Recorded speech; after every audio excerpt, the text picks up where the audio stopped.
Galang-galang Konsehal Yanyan Ibay. Thank you, Your Honor.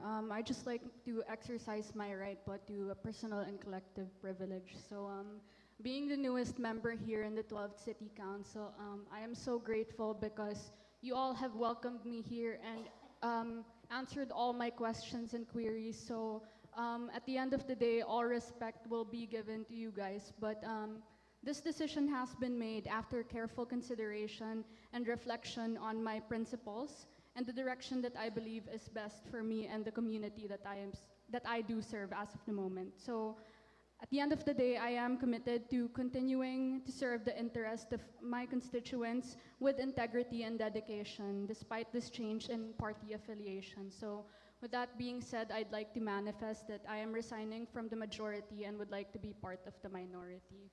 I also would like to raise a parliamentary inquiry into the operations and current status of my committee following the recent significant changes within the council, including resignations from the majority party. So as of the moment, I am the chairperson for youth welfare and sports development, and I just like to ask the presiding officer if this will be stripped away from me or will I still be the chairperson of the said committee po.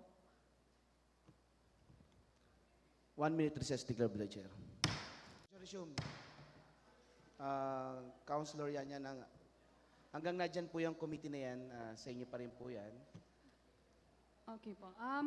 Your Honor, I'd also like to manifest, as said here kasi in Republic Act 11768, Section 22, the SK Federation President shall be the chairperson of the Committee on Youth and Sports Development in the said Sanggunian and the regular member of the Committees on Education, Environment, Employment and Livelihood, Health and Anti-Drug Abuse, and Gender and Development. So with that being said, I'd like to manifest po na there be a reorganization po in the said members of the committees I have mentioned previously po.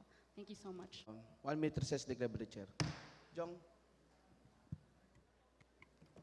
Councilor Yanyan, hanggang na dyan po yung batas na yan. Pasok po yan.